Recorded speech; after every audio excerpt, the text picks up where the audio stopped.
Ndugu zangu, tumekuja hapa kwa muda huu kwa mambo mawili. Kwanza, kugawa madawati 1000 kwa shule zetu 20 na ngapi?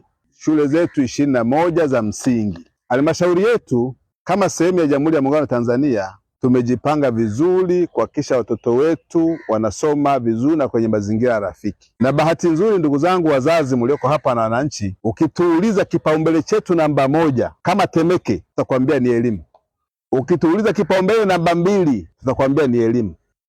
Namba 3, tutakwambia ni elimu. Na tuna maana, Mheshimiwa Rais wa Jamhuri ya Muungano wa Tanzania katika maelekezo yake katuelekeza vizuri kwamba njia pekee ya kumkomboa mwana Temeke na Mtanzania ni kumpatia elimu.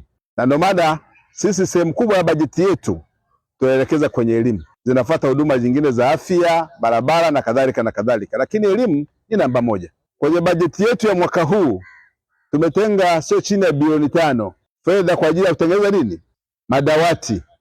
Wajibu wetu sisi kama wazazi, tuendelee kuwasaidia viongozi wetu wa serikali, kwanza Mheshimiwa Rais anaomsaidia kwenda kutunza vifaa hivi.